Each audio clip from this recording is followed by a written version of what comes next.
Hello, your weekend plans are executed to perfection. Thank you for joining us. This is Daniel Choy for this Sunday's edition of Arirang News.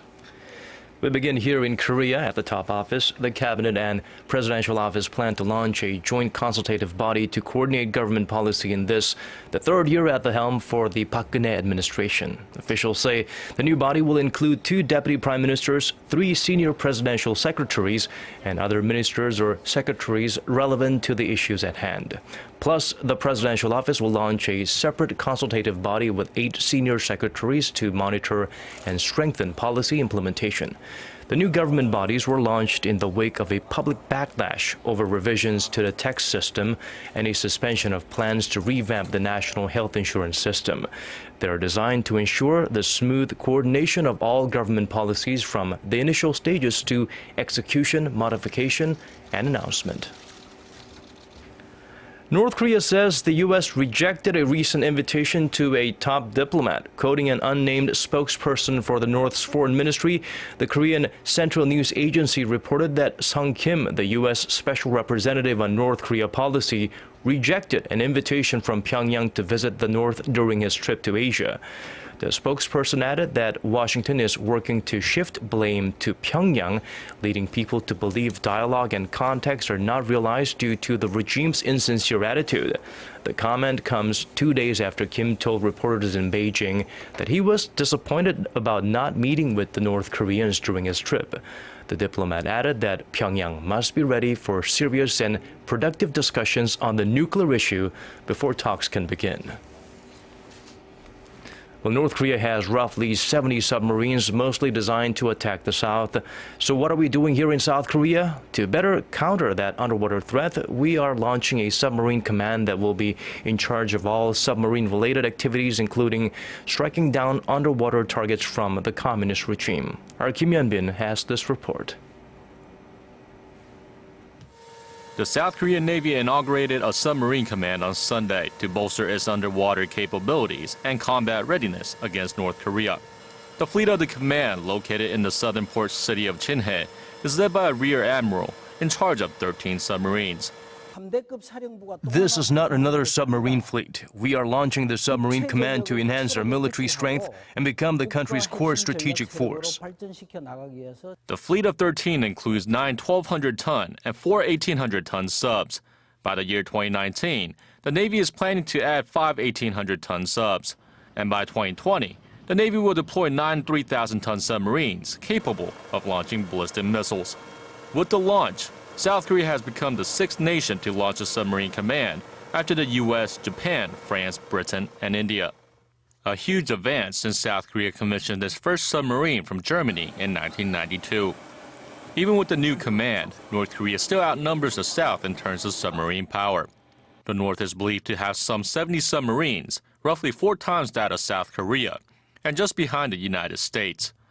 Seoul and Washington also believe the North has new submarines that are capable of launching missiles. Kim Yeon-bin, Arirang News.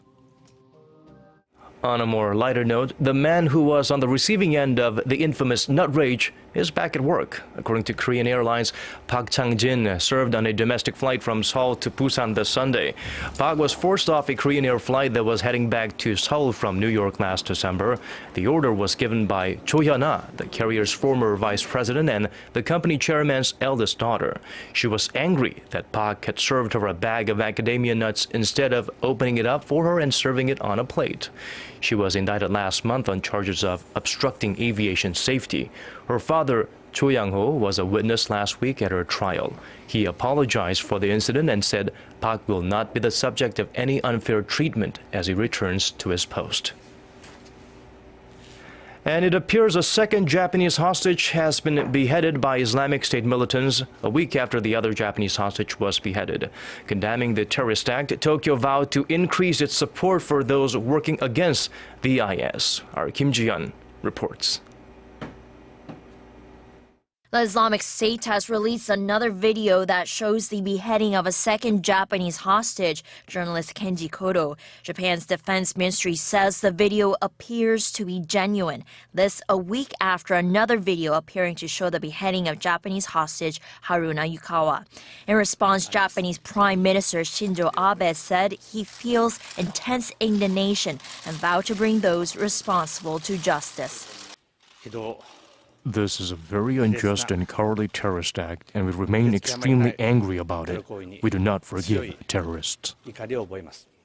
He vowed to increase Japan's humanitarian aid to support those working against the Islamic State, but he dismissed the possibility of increasing military support for multinational forces fighting the IS, saying they're different issues. Meanwhile, Koto's mother was visibly upset upon hearing the news about her son. I wish to continue to believe in Kenji Goto's wish for a world without war, and in his work to save children from poverty and war. Tokyo says it has no new information on a Jordanian pilot who was also captured by IS militants. The latest video didn't indicate whether he's still alive after a stalemate over a prisoner swap proposed by the IS. Meanwhile, international condemnation of the Islamic State group is intensifying, prompting countries to take action. Bahrain has decided to strip more than 70 of its nationals from citizenship for supporting IS militants. Kim Jung, Arirang News. Moving on to another tragic incident that happened. Fortunately, no lives were lost in this one. One of Russia's largest public libraries has been partially destroyed by a major fire. Over 200 firefighters battled the blaze from late Friday through Saturday evening to save the Institute of Scientific Information and Social Sciences in Moscow. But they could not prevent a section of the roof from collapsing. The cause of the fire is unclear, but according to Russian media, an electrical short circuit may have started the blaze. No one was injured, but 1 million historic documents, or 15% of the library's collection, was damaged. Vladimir Fortov, president of the Russian Academy of Sciences, called the disaster a cultural Chernobyl, referring to the 1986 nuclear catastrophe. Ironically, much of the damage was caused by water from the firefighting operation. Falling oil prices have taken a toll on Korean exports. Korea's trade ministry says exports in January fell by 0.4% from the same period last year to nearly $45.4 billion. However, exports that are not related to oil and petrochemical products have increased by nearly 7% during the same period. Exports of computers and memory chips have both increased by nearly 15%, while auto exports shrank by around 4%. The prices of Dubai crude oil have fallen by 56% since January 2014 to around $46 a barrel. In early January, the Korean government made it clear it is eager to boost support to businesses working in science and information and communications technology. The Science Ministry has backed that up with a pledge to distribute 7.2 billion won, or more than $6.5 million, to organizations and individuals who can play big roles in developing key space technologies. The ministry has put out a call for 29 projects related to space technology. Registration began on January 30th, and applicants have until March 3rd to finalize and submit their proposals. For now, the focus is on developing satellite technology, which can be used toward improving national defense, resolving social issues, and creating new industries. Korea's first privately backed commercial satellite is set to lift off in late February. It's just one of the projects under development by the Korea Aerospace Research Institute, which plans to spend the year working on new projects to keep the country in the global space race. Our Son Jung-in reports. This is the Arirang 3A, Korea's first domestically developed multi-purpose satellite. It is equipped with electro-optic and infrared sensor cameras that will enable Korean researchers to see high-resolution images of the Earth even at night. The camera can take pictures that are twice as clear as the Arirang 3, the satellite currently in operation. The 3A is now in its final stage of development ahead of the blast-off from Russia's Yasny launch site sometime in late February. All that's left is to connect the upper module of the launch vehicle to the satellite. And after we finish testing the electrical power, everything will be ready for liftoff. The Institute's new project to develop the KSLV-2, the Korea Space Launch Vehicle No. 2, is also in full swing. Its first stage was completed over a period of 5 years, and the project is now in its second phase, which involves connecting the 7-ton and 75-ton liquid engines.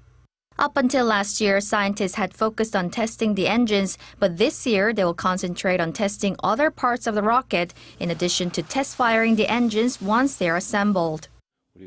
This year marks a turning point in our quest to develop our own space launch vehicle as we combine the technology of the equipment and the facilities that we've developed so far.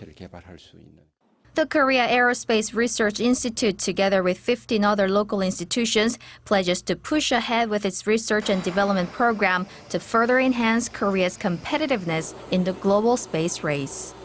손정인, Arirang News. And now the weather. If you're in Korea, you'll be back to putting on more layers because we're back to sub-zero temperatures. Similar chilly conditions continue on Monday morning in most parts of the nation, but the mercury will bounce back up above zero at midday. We do have clear skies free of snow and rain throughout the week in the capital. And now let's check out the weather conditions outside of Korea, around the world.